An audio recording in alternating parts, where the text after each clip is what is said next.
She married Korea's most feared mafia boss for money. But on their wedding night, she stole $47,000 and took his bedroom. Kang Dae-hyun stood at the altar in Gangnam, his jaw carved from frozen fury. At 33, he had dismantled 3 rival organizations, expanded his logistics empire across East Asia, and never bowed to anyone. Yet here he was, trapped in a silk tuxedo by Brioni, waiting for a woman he had never wanted. His grandfather, the retired Gujiak of a quietly powerful Busan syndicate, had made the deal 6 months ago. An alliance with Julian Laurent, a rising Afro-Asian investment group founder based in Seoul. The condition? Marriage to Julian's daughter. A daughter who was not Korean, not even Asian. A daughter who, according to the dossier on his phone, was born in Illinois, carried St. Lucian bloodlines, and had never stepped foot in Korea until 3 weeks ago. Dae-hyun had argued, raged in the controlled way he did everything. His grandfather simply said, "You need her father's ports. She needs our protection. This is business." Then the doors opened. She walked alone. No father giving her away. No maids adjusting her train. Just her. Sana Laurent, 31 years old. 5 feet 9 inches of deliberate grace. Her skin was the color of warm espresso under soft light. High cheekbones. A sharp, intelligent jaw. Full lips painted deep plum. Her eyes held the confidence of someone who had already calculated every exit, every escape route, every dollar. "I didn't marry for love," she would later tell a reporter. "I married for leverage." But that came later. Right now, she walked toward him in smoky charcoal silk that moved like liquid shadow. No veil. No innocence. Diamond studs caught the light. Her hair was cropped into a precision fade on one side, the other swept into glossy finger waves. She did not smile at Dae-hyun. She looked at him the way one examines a balance sheet. The priest began. Dae-hyun's voice was flat. Sana's voice was low, melodic, with a Midwestern undertone wrapped in Caribbean warmth. When it was over, his grandfather nodded once. The lieutenants clapped politely. The reception lasted exactly 42 minutes. Sana ate nothing. She held sparkling water, posed for 3 photos, and disappeared into the powder room. When she emerged, her clutch was fuller. Dae-hyun later learned she had slipped the wedding cash gifts into her bag. $47,000 in crisp bills, before the cake was cut. But she was hiding something. He didn't know it yet. Their first conversation as spouses happened in the back of his Mercedes GLE Coupe 63. Black exterior, red interior. The leather smelled of rich aniline and his cologne, oud, bergamot, cold smoke. She sat in the rear passenger seat, leaving the middle empty. He sat opposite her. "You don't speak much," he said in Korean. She replied in flawless Korean, accent precise but too perfect, learned from a textbook. "I speak when there is profit in it." He studied her. Dark tailored pantsuit by the row. Cream silk shell. Manolo Blahnik heels in matte nude. "You know this marriage isn't real." Sana finally looked at him. Her eyes were aged bourbon, amber with flecks of gold. "Of course it's real. It's registered. It has tax implications. It's a binding contract." A pause. "But you mean emotionally?" "No, I'm not confused about that. Men confuse beauty with obedience," she had written in a journal he would find months later. "I am neither obedient nor confused." Dae-hyun felt irritation. She was too calm, too composed. "I'd like to see the apartment," she said. "Not our apartment. The apartment." He took her to the penthouse in Cheongdam-dong. 4,000 square feet of glass and marble. She walked through every room, checked the water pressure, opened every closet. Then she pointed to the primary bedroom. "I'll take this one. You take the guest suite." "Excuse me? You don't want to share a bed with me." "I don't want to share with you." She unclasped her earrings. "You cover household expenses, security, and vehicle access. I'll need the Mercedes twice a week." Dae-hyun folded his arms. 6 feet 1. Lean, broad-shouldered. A face women called devastating, sharp nose, angular jaw, eyes so dark they looked black. He wore a custom Zegna suit, navy with a subtle window pane, no tie. "You've planned this." "I've planned my life since I was 12. She placed the earrings into a velvet pouch. "You're not the variable." You're the constant. The marriage lasts 3 years. After that, I walk with the shares my father transferred, the Gangnam property, and 2% of your logistics revenue for 18 months as spousal transition fees. Dae-hyun stared at her. She stared back, unblinking. That night, he stood in the guest suite and stared at the western sky. He could hear her moving in the primary bedroom. Suitcase thuds, hanger clicks, then silence. At 11 p.m., she walked past his door in a silk robe the color of burnt sienna, hair wrapped in a cream turban. She did not look at him. Good night, Mr. Kong. Good night, Mrs. Kong. She paused. Just a fraction. Then she continued walking. He waited for her to correct him. She never did. And that was the first unsettling thing about Sana Laurent. She never corrected him. She never asked for warmth. She never begged. She simply calculated. Later that night, alone in his room, he opened the security feed from the living room. Not to watch her, he told himself, but to ensure safety. She sat on the terrace, phone to her ear, speaking English. He doesn't suspect anything, she said. 3 years. Then I'm gone. A pause. Yes, I know he's handsome. That's not the point. The point is the money. She laughed softly. If I wanted softness, I'd buy pillows. She hung up. Dae-hyun closed the feed. He felt nothing, or so he told himself. But he didn't sleep. 3 months passed.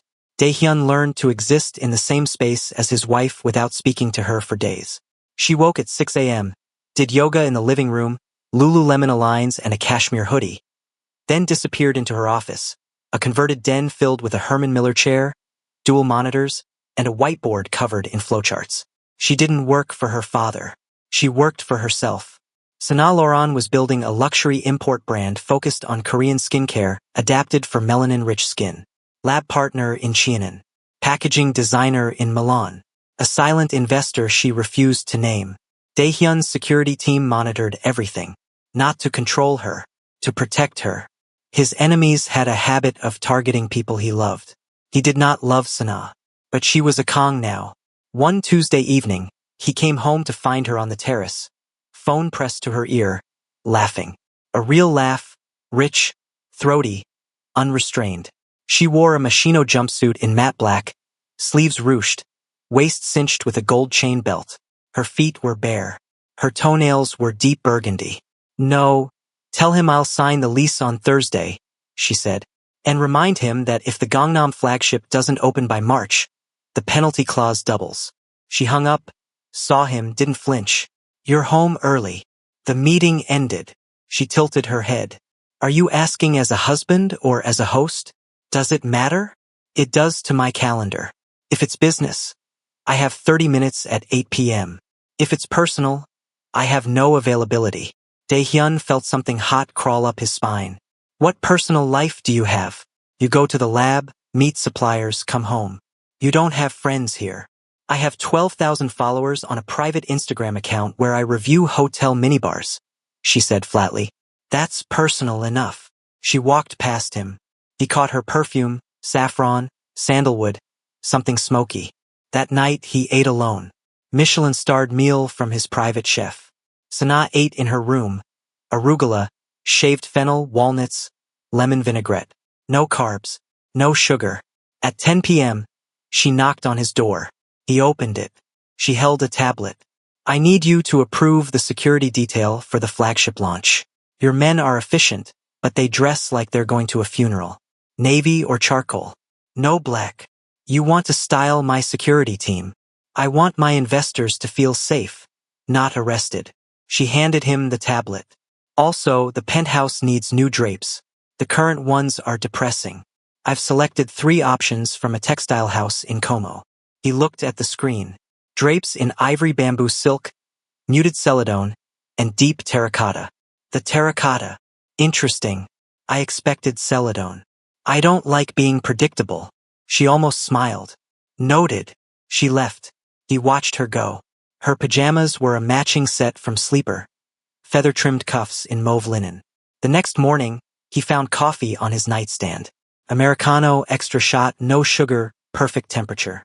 His order. She had never asked what he drank. He texted. How did you know? Her reply came 2 hours later. Your credit card statement. December. You bought coffee 17 times. He typed back. That's invasive. She replied, that's marriage. I'm joking. Mostly. Daehyun laughed. Alone. In his car. His driver pretended not to notice. Then one night he couldn't sleep. He walked to the living room at 2 a.m. Her door was slightly open. She was asleep on her side, one hand under her pillow, her hair loose across the white pillowcase. She looked softer than he had ever seen her. He stood in the doorway for longer than he should have, watching her breathe. He told himself it was security protocol. It was not security protocol. The next day, a mail supplier visited her office. Italian, tall, too familiar with her personal space. He laughed at something she said, touched her arm. Daehyun watched from the kitchen, coffee mug frozen halfway to his lips. He didn't say anything, but later he asked his head of security for the man's full background check. Standard protocol, he said. It was not standard protocol. He started buying her favorite tea, Jasmine Silver Needle, and leaving it in the kitchen without comment.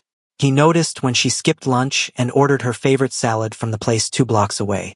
He noticed when she was tired, when she was stressed, when she had been crying, though she would never admit the last one. You're staring, she said one evening, not looking up from her laptop. I'm observing. Men observe. Women calculate. She finally looked at him. Learn the difference. Then someone from his past returned. Her name was Yoon Jia, his ex-fiancée, the woman who had walked away 3 years ago because she couldn't handle the life. Now she was back, standing in his office lobby in a cream silk dress, diamonds at her throat, a smile that said she had made a mistake and wanted to fix it. Daehyun, she said, reaching for his hand. I heard you married. I came to congratulate you. He didn't move. You're late. The wedding was 3 months ago. I want to meet her. Your wife. She doesn't do meetings without appointments. Jia's smile tightened. I heard she's not Korean. She's from Illinois and St. Lucia, and she's standing behind you. Sana had materialized in the doorway. She wore a Tom Brown skirt suit in heather gray, knee-high boots in matte black, her hair in a sleek low ponytail. No diamonds today, just a single gold cuff on her wrist. Jia turned, looked Sana up and down, the way women do when they are measuring. You're temporary, Jia said quietly. Sana smiled. It was the coldest thing Daehyun had ever seen. Then why am I wearing his ring? She held up her left hand. The diamond caught the light. Jia's face flickered. I'll see myself out, Jia said. Please do, Sana replied. The door closed. Daehyun looked at his wife. She looked at him. You don't wear a ring, he said. You don't even own one. I bought one this morning. She slipped it off. A 7-carat emerald-cut diamond. I saw her car outside. I assumed. You assumed correctly. She nodded once, turned, walked away. Sana. She paused but didn't turn. Thank you. She said nothing. Walked into her office. Closed the door. That night he heard her on the phone again. But this time her voice was different. I could leave tomorrow and feel nothing, she said. A long pause. I know I'm lying. That's the problem. He walked away before she could see him. Winter in Seoul. Sana's brand, Laurentic, prepared for its flagship opening. The space was white oak floors, custom brass shelving, lighting designed by a former opera stage manager. 47 skincare products formulated for melanin-rich skin using Korean ingredients. Daehyun attended the private preview because she asked. He stood beside her for 2 hours while she greeted 50 guests. Editors, buyers, influencers, and her silent investor. A Nigerian-Korean venture capitalist named Imani Chai, who hugged Sana like a sister. Sana wore a gown by Christopher John Rogers, violet and ochre, a cape sleeve that swept the floor. Her hair was a high puff. Her earrings were sculptural gold hoops. She glowed. The launch was a triumph. Orders came faster than the lab could fill. By midnight, the champagne was gone, and Sana stood alone in her empty flagship. Daehyun approached. Congratulations. Thank you. You're not celebrating. I'm planning. She turned. Your cousin, Kang Suk-jin. He met with my father. Offered to buy my shares for 40% below market value. His blood cooled. That's impossible. Sukjin doesn't have that capital. He does if he's partnered with someone. She pulled up a file on her phone. Someone who wants to hurt you. The name on the screen. Hwang Jin-sol. Former partner. Former friend. The man who had tried to kill Daehyun 5 years ago. He's back, Daehyun said. He's been back for 6 months. And he's bankrolling Sukjin to take everything. Your business. Your marriage. Your grandfather's legacy. We don't have a real marriage. She looked at him. He doesn't know that. And if he finds out, he'll use it. Publicly. Your grandfather's reputation. Your stock. My brand. All tied to a sham wedding. What do you propose? We make it real. The words hung in the air. Not that kind of real, she said quickly, though color rose up her neck. Real in perception. Public appearances. Joint Instagram. We need to be seen as united. You want to pretend to be in love. I want to perform partnership at the highest level. This is a hostile takeover defense. The asset is our marriage. Fine, he said. But if we're performing, you come to my events. You let me open doors for you. You let people believe I'm slightly possessive. That's very traditional. That's very convincing. Sana's lips curved. You're learning. I'm a fast learner. The performance began 3 days later. First event. A charity gala. She wore saffron silk with dramatic asymmetry. He wore black velvet Tom Ford. His hand on her back. Her leaning in. Photographers erupted. Headlines. Mafia boss and his beautiful wife stun, and who is Sana Laurent? She showed him the articles over breakfast. She had made him eggs scrambled, soft, perfect. You're learning too, he said. I'm adapting. There's a difference. Then everything exploded. Sukjin made his move. A leaked document claimed the marriage was a financial transaction. Anonymous sources confirmed Sana had never lived with her husband. Stock dipped. Investors panicked. Hwang Jin-sol's name appeared in 3 separate reports. Daehyun came home to find Sana pacing the living room. Phone in hand, her face tight. We need to do something, she said. I'm handling it. Handling it how? I have men. Men with guns don't fix public relations. He stepped closer. What do you suggest? She stopped pacing. Looked at him. We do a live interview. Together. Tonight. Absolutely not. Then you lose everything. Your grandfather built this family for 80 years. Are you going to let Hwang destroy it because you're afraid of a camera? He stared at her. She stared back. Fine, he said. Tonight. The interview was scheduled for 9 p.m. A respected journalist. Soft lighting. A studio designed to feel like a living room. Sana wore a cream Ralph Lauren cashmere sweater and tailored navy trousers. Minimal makeup. Her hair natural curled around her face. She looked like a woman who had nothing to hide. Daehyun wore a simple charcoal sweater. No jacket. No tie. Human. Approachable. The journalist asked, Is your marriage real? Sana reached over and took Daehyun's hand. His fingers closed around hers. Everything with you feels calculated. He had said to her 2 hours before the interview in the car. She had replied, Because loving men like you is dangerous. Then she had left the car, walked into the studio, and now she was holding his hand on live television. This marriage, Sana said, looking directly into the camera, is the most real thing I've ever done. Daehyun squeezed her hand. My wife, he said, is the only person who has ever looked at me and seen nothing to fear. The journalist smiled.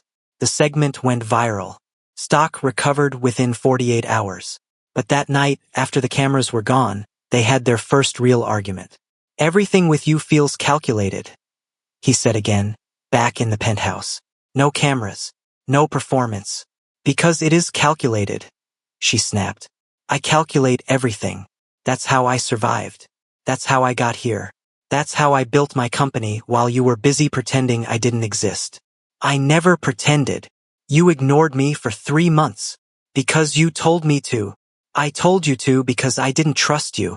They stood facing each other, breathing hard. The terracotta drapes were still. The city lights blinked outside. Why don't you trust me? He asked. Because trusting men like you is how women like me get hurt. Men like me. Dangerous men. Powerful men. Men who can destroy everything with one phone call. I would never. You don't know that. Her voice cracked. The first crack he had ever heard. You don't know what you would do if someone threatened your empire. You don't know if you'd choose me or your legacy. He stepped closer.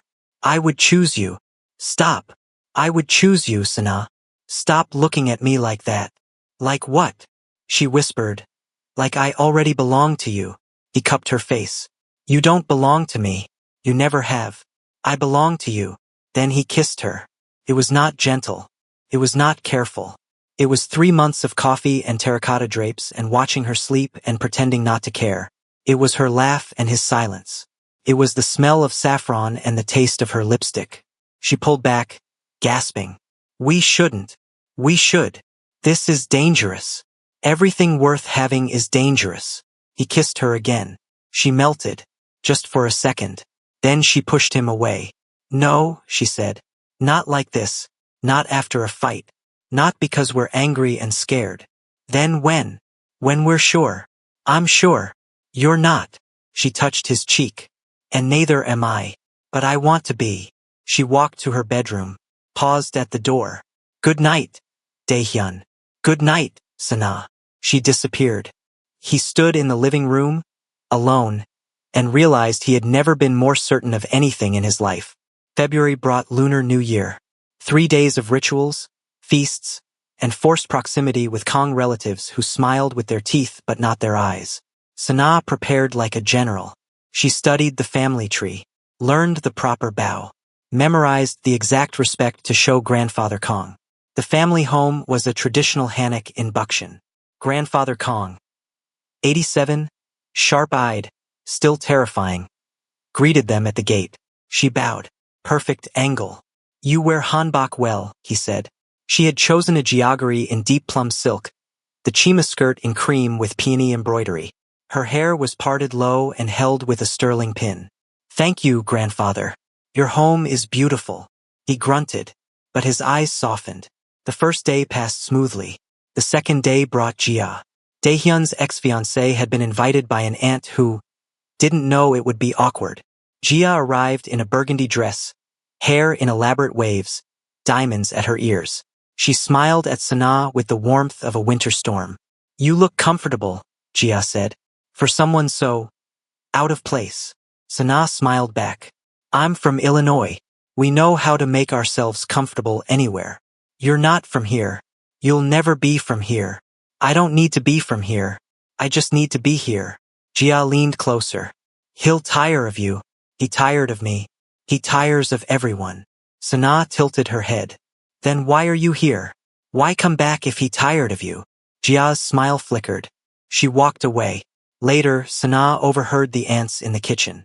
They spoke in Korean, fast and low, thinking she couldn't understand. Foreign bride.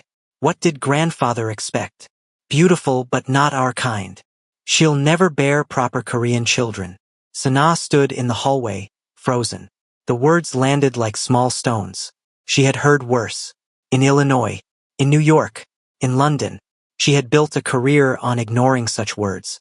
But tonight, in this house, wearing this hanbok, trying so hard, they landed differently. She walked to the courtyard, sat under the pine tree, and cried. Not loud, not dramatic, just silent tears that slid down her cheeks and disappeared into the silk of her collar. She heard footsteps. Daehyun. He sat beside her, said nothing, just sat. They said I'll never be one of you, she whispered. They're wrong. They're not wrong. I'm not Korean. I'll never be Korean. You're Kong. He took her hand. That's more important. She laughed bitterly. You didn't want this marriage. I didn't want an arranged marriage. I want you. You want the performance. I want the woman who stole $47,000 on her wedding night and took my bedroom. He squeezed her hand. I want the woman who built a company while I ignored her. I want the woman who faced my ex-fiancé and didn't blink. Sana wiped her eyes. I blinked. Just now. In the hallway. I know. He pulled her closer. But you're still here. Yes. Why? She looked at him. His dark eyes. His sharp jaw. The man who had terrified Korea and softened only for her. Because you're here. Grandfather Kong found them like that. sitting under the pine tree, her head on his shoulder, his arm around her. The old man smiled, walked back inside without a word. That night, Daehyun asked her to stay in his room. Not for anything physical, just to sleep. She lay on one side of the bed. He lay on the other. The space between them was filled with everything unsaid. I could leave tomorrow, she said quietly, and feel nothing. He turned to look at her. Could you? A long silence. No, she whispered. That's the problem. He reached across the space between them, took her hand. Then don't leave. I had another fiancé, she said. In America, before I came here. Daehyun's hand tightened. What? His name was Michael. We were together for 2 years. He proposed. I said yes. She stared at the ceiling. Then my father told me about this deal. About the ports. About the money. I broke off the engagement 3 days before the wedding. Why are you telling me this? Because you deserve to know. Because I came here as a liar and a fraud. Because I pretended to be cold and calculating when really I was just... Her voice broke. Scared. Scared of what? Scared of needing anyone. Scared of loving anyone. Scared of ending up like my mother. Loving someone so much that when they died, she had nothing left. Daehyun shifted closer. Your mother loved your father. She loved him too much. When she got sick, she didn't tell him for 6 months because she didn't want to burden him. She died alone in a hospital room while he was at a business meeting. That won't happen to you. You don't know that. I know that I would burn every meeting, every contract, every port for you. He touched her face. I know that I would choose you, every time. No hesitation. She turned to look at him, tears on her cheeks. You don't even know me. I know you take your coffee black. I know you cry alone. I know you pretend to be cold because being soft hurt you once. He wiped her tears. I know you love me, even though you won't say it. She kissed him, soft, slow, a confession. When they pulled apart, she said, I love you. I didn't want to. I fought it. But I love you. He pulled her close. I love you too. I've loved you since you walked down that aisle and didn't smile. They slept, wrapped in each other, the space between them gone. Spring arrived. Cherry blossoms exploded along the streets. Sana's flagship celebrated 3 months with revenues that exceeded every projection. She had done it alone. No help from her father. No investment from Daehyun. Just her brain, her work ethic, and a skincare line that had become a cult favorite. Daehyun watched her success with something he had never felt. Humility. He had spent his life surrounded by people who needed him. Sana needed nothing. She stayed because she wanted to. Then Hwang Jinsol made his final move. He kidnapped grandfather Kong. Not for ransom. For humiliation. He wanted Daehyun to crawl. To beg. To surrender everything in exchange for the old man's life. Daehyun stood in his war room. A soundproofed space beneath the penthouse. Surrounded by lieutenants. Maps on the wall. Weapons on the table. Men waiting for orders. I want every location, he said. Every safe house. Every warehouse. I want Hwang found within the hour. His head of security nodded. We have 12 possible locations. That's too many. Sana walked in. She wore a black Balenciaga blazer over a white tee, black trousers, combat boots. Her hair was pulled back. No makeup. She looked like a soldier. I found him, she said. Everyone turned. I have a contact in Busan. Hwang is at an abandoned textile factory in Incheon. 45 minutes from here. 20 guards. 3 exits. Daehyun stared at her. How? I've been tracking him for 6 months. I told you. I don't let anyone hurt what's mine. He crossed the room, took her face in his hands. You stay here. No. You stay here, Sana. This is my fight. Grandfather is my family too. Her voice was steel. I'm coming. He wanted to argue, but he saw her face. Saw the same stubbornness that had built an empire, stolen $47,000, and made him fall in love. Stay behind me, he said. Always behind me. Fine. The convoy left at midnight. 3 Mercedes GLE coupes. Black exterior. Red interior. Daehyun and Sana in the middle car. The factory was dark. Broken windows. Graffiti. the smell of rust and rain from the night before. Daehyun moved like smoke. His men flanked him. Sana stayed behind him, close enough to touch, far enough to be safe. The first guard fell silently. The second. The third. Then Hwang appeared. Grandfather Kong on his knees, hands bound, mouth taped. Hwang held a blade to the old man's throat. Daehyun, Hwang said, smiling. You came. Let him go. Give me everything. The ports, the company, the wife.